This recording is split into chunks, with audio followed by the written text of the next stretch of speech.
The old piper shook and groaned against the furious winds, the kind of winds that could tear a man from the sky without a second thought.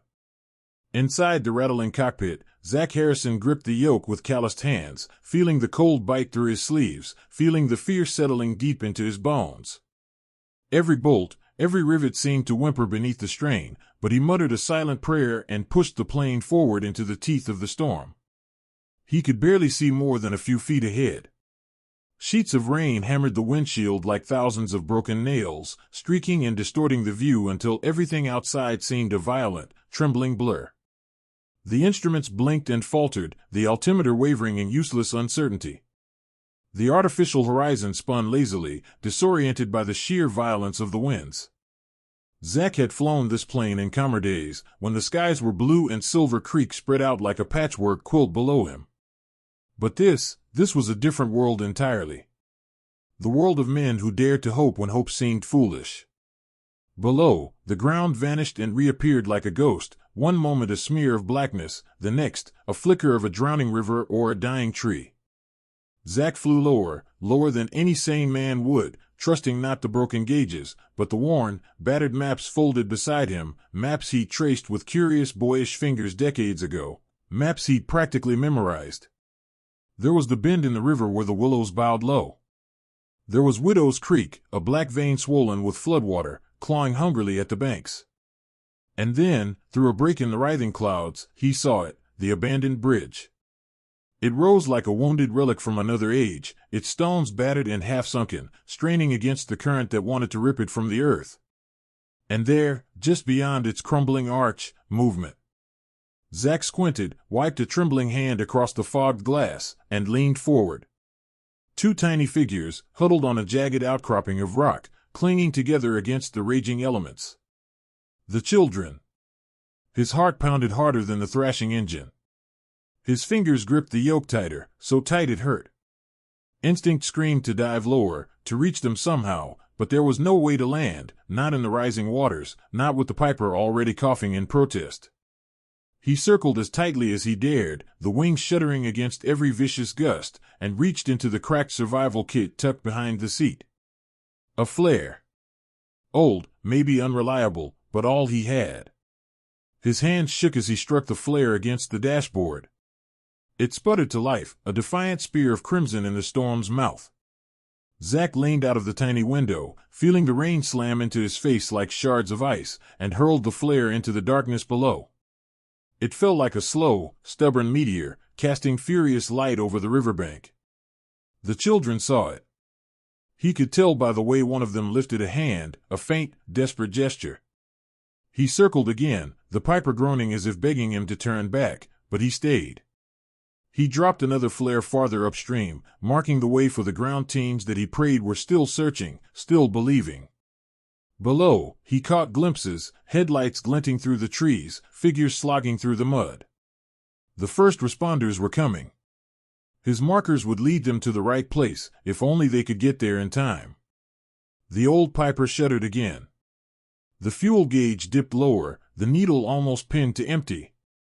Zach's fingers, numb from cold and fear, traced the dashboard once, as if thanking the machine for carrying him this far. He couldn't stay. Every instinct in him rebelled against it, but he banked the plane carefully toward home, the engine sputtering, his heart breaking to leave the children behind even for a second. Yet he knew, he had done all he could from the sky. It was up to the rescuers now. As he pulled away, the storm swallowed the bridge and the tiny figures once more, leaving behind only the memory of a flare burning against the darkness, a stubborn, searing symbol of hope. The flight back to the farm was a battle against invisible hands that tried to rip him from the sky. Each gust slammed against the fuselage like an angry giant. Zach gritted his teeth, coaxing every bit of strength from the old engine, whispering promises and prayers into the shrieking void. Every minute felt like an hour. Every tremble of the wings felt like the beginning of the end. He thought of Ellie, waiting back home, clutching the last photograph they had taken together before the world began to crumble. He thought of how the farm had once been a place of safety for the whole town, a place people fled to when the waters rose, not a commodity for developers' greedy hands. And he thought of the children, how small they had looked, how brave. The farmhouse's crooked roof finally appeared through the curtain of rain like a shipwrecked mast. Zack coaxed the Piper lower, feeling the frame rattle to its core, and somehow, miraculously, brought it down in the muddy clearing beside the barn. The wheels hit the soaked earth hard. The plane skidded sideways, slewing dangerously close to the leaning fence before coming to a shuddering stop. For a long moment, Zack just sat there, the rain pounding on the windshield, the engine ticking as it cooled. His hands were locked around the yoke, bloodless and aching. In the distance, the faint wail of sirens began to pierce the storm. They had found the flares. They were on their way. Zack climbed out of the battered Piper, his boots sinking into the muck, and staggered toward the farmhouse, every muscle in his body aching. He barely made it to the porch before collapsing onto the top step, the cold and exhaustion finally overwhelming him. The old thermos, the one he and Ellie always shared coffee from, sat forgotten by the door. He stared at it, rain streaming from the brim of his cap, and thought, maybe, just maybe, the fight wasn't over after all. Maybe some things could still be saved. The next morning broke slow and heavy, as if the sky itself carried the exhaustion of the night before. Mist still clung to the fields around Zack Harrison's farm, curling around the broken fence posts and the sagging barn like tired ghosts. The storm had moved on, but its memory remained, etched into the flooded fields, the broken branches, the battered hearts of those who had stayed awake, hoping. Zack sat on the porch, a thin blanket draped around his shoulders, a chipped mug of cold coffee forgotten in his hands. He watched the mist lift in ribbons from the ground, his thoughts as slow and heavy as the morning air. His body ached from the flight, every muscle bruised by the effort of holding on when everything else had wanted to let go. He had slept only in broken snatches, haunted by images of the children's pale faces against the raging waters, by the fear that somehow he hadn't done enough. The screech of tires broke the stillness. A convoy of vehicles pulled into the rutted driveway, official black sedans and battered sheriff's trucks, their tires hissing against the wet gravel. Doors slammed, voices murmured low, purposeful. Zack set the mug down carefully, as if any sudden movement might shatter the fragile calm around him. Sheriff Daniels was the first up the steps. A heavy-set man with years of worry etched into the lines around his eyes, Daniels removed his hat as he approached, holding it against his chest like a mourner at a funeral. Behind him came others, a bank official with a leather briefcase clutched in her hand, her polished shoes sinking into the mud, the town mayor, a thin, fastidious man whose umbrella was already turning inside out in the wind, and a few others Zack recognized only vaguely, council members, county planners. They stood awkwardly at the base of the steps, staring at him, the man who had once been an afterthought, a footnote. Lauren Pierce, the woman from the bank, stepped forward. She was young, with sharp eyes and a mouth used to saying no. But this morning, her expression was different, guarded, uncertain, almost guilty. "Mr. Harrison," she began, but faltered. Zack said nothing. He simply watched them all, his face unreadable, his heart still thrumming from battles he thought he had already lost. It was the mayor who finally found his voice. "Zack," he said, clearing his throat, "we're here because of what you did last night." The words hung in the mist like smoke. Lauren opened her briefcase with hands that weren't as steady as they might have been. She pulled out a thick folder and held it out to him. He didn't move to take it. "This is a rescission notice," she said, forcing the words past whatever discomfort gripped her. "Effective immediately. The foreclosure proceedings against your property are canceled." Canceled. The word didn't make sense at first. It floated around the edges of Zack's consciousness like a leaf on water, impossible to grasp. We recognize now," the mayor added, stumbling slightly, "the importance of this land. Your airstrip, your farm. It's critical infrastructure. Emergency services, disaster relief, it's essential. Essential." Another word Zack had long since stopped expecting to hear in relation to anything he owned, anything he loved. Sheriff Daniels stepped forward, his boots thudding heavily against the steps. "Those kids," he said, voice rough with emotion. "They wouldn't have made it without you. The rescue team said it. Without the flares, they never would have found them before the waters rose." A hush fell over the gathering. Zach finally moved, reaching out to take the folder with hands still stained from the night's battle. The paper was crisp, official, but it felt like something fragile, something alive. The mayor cleared his throat again. "We're also designating this property as a critical emergency site," he said. "Which means you'll be eligible for maintenance grants. Protections. Funding. Protection." Zach looked out over the misty fields where corn once grew, where Ellie had taken her first steps, where his wife's laughter had once floated across the open sky. It was still his. For now. Maybe forever. From the corner of his eye, he noticed movement, neighbors gathering along the road, drawn by the arrival of official cars. Men and women who had once turned their backs, who had crossed the street rather than meet his eyes, now stood silent, heads bowed, hats held against their chests. Witnesses. Lauren Pierce, the bank officer, hesitated, then reached into the briefcase again.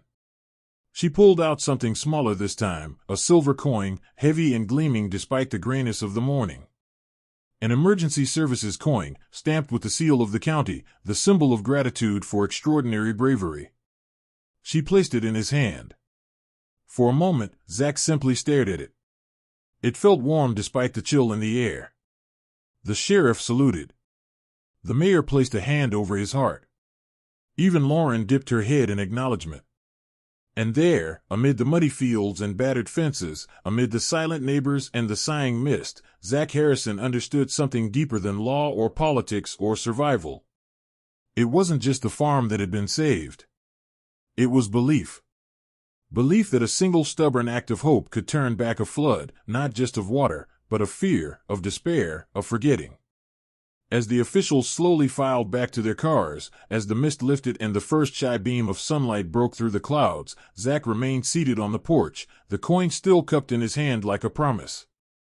In the distance, he could hear the faint cry of a hawk circling above the fields, and in its voice, he thought he heard something like thanks. The days that followed unfolded with a quiet urgency, as if the very land itself had been holding its breath and was now free to exhale. Where once there had been only the slow decay of neglect, peeling paint, rusted fences, weeds climbing where crops once thrived, now there was motion, purpose, life. Trucks rolled in first, their heavy tires chewing into the softened earth. Men in reflective vests unfurled blueprints across the hood of a battered pickup truck, their fingers tracing lines and measurements over the familiar contours of Zach Harrison's airstrip. Survey stakes sprouted along the runway like strange new growths in spring. The roar of machinery became the new song of the valley, gravel poured, old asphalt torn up and relayed, gutters dug deep to channel the rains that would surely come again. Zach watched it all from the porch, still half-dazed by the suddenness of it, still waking each morning half expecting the foreclosure sign to reappear like a bad dream. But it didn't. Instead, each sunrise revealed new signs of resurrection. Fresh gravel paths, resurfaced runways, the skeletal frames of a new hangar rising against the bruised blue sky. He moved slowly at first, wary of hoping too much. He helped where he could, hauling supplies with a stubbornness that made the younger workers glance at him with a new kind of respect. His boots sank into the mud, his hands blistered against the rough lumber, but Zach didn't mind. Every ache was proof that the farm lived again. The old thermos found its way back to the porch rail, refilled each morning with coffee Ellie brewed herself, now that she was tall enough to reach the counter unaided. She had taken to sitting beside him, her small form wrapped in his battered jacket, her eyes bright with questions she didn't always ask aloud. One evening, after the workers packed up and the golden light slanted long across the fields, Ellie finally spoke. "Daddy, will you teach me to fly?" Her voice was soft, almost hesitant, as if afraid the dream was too big to fit into the new life taking shape around them. Zach looked at her, really looked, saw the stubborn set of her jaw, so much like her mother's, the fierce gleam of hope that no storm had managed to wash away. He didn't answer right away.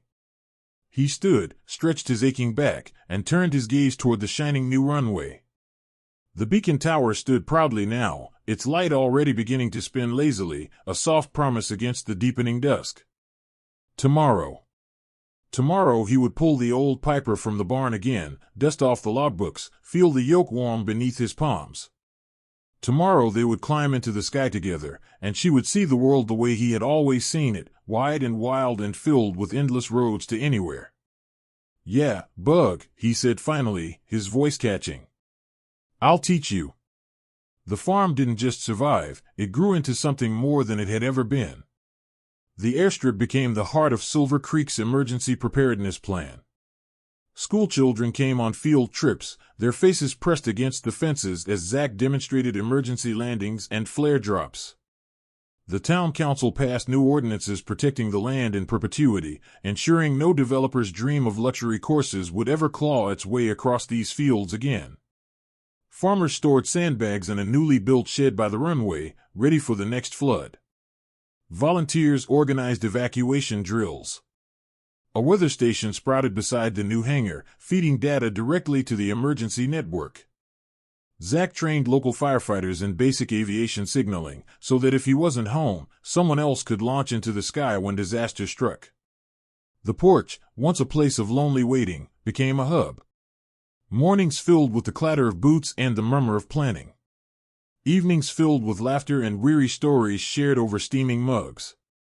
The thermos, always filled, always waiting, became a kind of symbol. A quiet marker that someone would always be there, ready to rise when the call came. In the center of it all, Zach stood, not as a relic of a dying past, but as the beating heart of something fiercely alive. On the anniversary of the storm, the town held a small ceremony at the airstrip. No speeches, no grandstanding. Just neighbors gathering beneath a sky striped with pink and gold, children clutching paper airplanes, elders holding hands against the breeze. The mayor handed Zach a plaque, hand-carved from local oak, engraved with simple words. To those who never stop fighting for what matters. To those who answer the call, no matter the cost. Beneath it, a brass plate bore his name, and below that, smaller still, the name of the airstrip. Harrison Field. Zach traced the letters with his calloused fingers. It felt heavier than any metal, more permanent than any deed of ownership. It felt like home, not just for him, but for all of them. Ellie tugged at his sleeve, her face flushed with excitement. In her arms, she cradled a model Piper Cub, carefully painted to match the battered real one that now gleamed in the hangar. "When do we start lessons, Daddy?" she asked. Zach knelt, taking her small hands in his. "We already have," he said. The sky overhead was endless again. The air smelled of rain and new earth. The field stretched wide, stitched together not by fences or deeds, but by memory, by hope, by the quiet stubbornness of those who refused to let go. The farm had become more than a farm. It was a promise. A refuge. A beginning. The months that followed moved like slow tides over the Harrison farm, days folding gently into each other. Repairs gave way to routines. New fields were planted. The faint scars of the storm faded from the land but stayed etched in the memories of those who had lived through it. Yet something else began to grow in Silver Creek, a sense of reverence, almost whispered. At first, it was dismissed as tricks of the light. Farmhands and early morning joggers would glance up at dawn and swear they had seen something, a figure suspended in the rising mist, something not entirely of this world. A shape with broad, outstretched wings hovering over Harrison Field, illuminated by the first, trembling beams of sunlight. The story spread, quietly but persistently. Some said it was just a beacon light from the new tower catching the fog in strange patterns. Others, the ones who had seen it and felt the cold shiver of awe crawl down their spines, spoke differently. They said it was a guardian. A presence. A blessing. Word traveled through the town, soft as wind through cornfields. At the diner, old Harold told it like a secret he wasn't sure he should share. At the feed store, teenagers dared each other to bike out before sunrise and see if the legend was true. At the school, a teacher paused beside the new emergency bulletin board, anchored by a framed photo of Zach and Ellie standing beside their plane, and told her students that heroes didn't always wear medals. Sometimes, heroes simply refused to quit. Zach heard the stories too, though he said little. Some mornings, sitting on the porch with the battered thermos in his hand, he would look out across the misty fields and wonder. Was it memory playing tricks? A trick of the light? Or something deeper, something his heart understood even if his mind could not explain? He thought often of his wife then. Of the quiet mornings they had shared before the world turned harder. Of the laughter that once rang down these empty fields. He thought of how fiercely she had loved this place, the battered barn, the wide-open skies, the stubborn earth that gave grudging gifts to those willing to wait. Maybe, he thought, some loves leave footprints that even the storms can't wash away. Maybe that was what people were seeing. The town changed, subtly but unmistakably. Neighbors who once nodded stiffly now waved with genuine warmth. The same men who had once whispered about foreclosure gathered now at the edge of the field to help stack sandbags, to load supplies into the hangar, to raise new fence posts when the old ones finally gave way. An old man named Miller, who had once campaigned hardest for the golf course project, donated a dozen blankets to the emergency shelter with no explanation. Young couples brought their children to see Harrison Field, pointing quietly to the modest plaque by the hangar as if it were a national monument. And always, always, the whispered hope that maybe they would glimpse the figure at sunrise. Ellie grew like the wildflowers that now lined the drive, stubborn and bright. She spent every free moment at Zach's side, her hands learning the feel of the yoke, the delicate give of the pedals beneath her boots. She listened with fierce concentration as he taught her how to read the winds, how to trust the sky but never forget its power. The first time she took off solo, her laugh crackled through the radio like fire. Watching her climb into the air, tracing lazy arcs over the golden fields, Zach felt something unspool inside him, a knot of grief and guilt he hadn't even realized he still carried. She was flying not away from him, but because of him. The farm, the airstrip, the legacy, none of it was a monument to survival anymore. It was a living thing, carried forward by the small, stubborn acts of hope. One evening in late autumn, as the last light faded and the fields turned to a sea of molten gold, Zach sat on the porch, Ellie curled beside him with a book in her lap. The thermos, still dented and scratched from 100 storms, sat between them. And in the deepening dusk, he saw it. A figure. Not a trick of the light this time, not wishful thinking.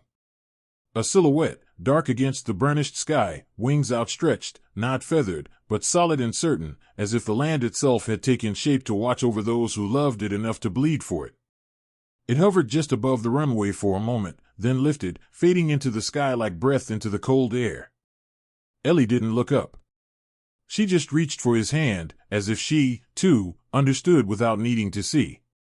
Sometimes, Zach thought, the land answered back. Sometimes, when you fought for it with everything you had, not just against banks or storms or the slow erosion of time, but against the greater enemy of despair, the land remembered. And it gave something back. A promise. A future. A whispered vow carried on the wind, you are not alone. As the stars prickled awake overhead and the last warmth of the day slipped away, Zach Harrison understood the only truth that had ever really mattered. Kindness without question is enough. And sometimes, when you give without hope of reward, when you fight without certainty of victory, the universe answers you with something even better than gratitude. It answers with life.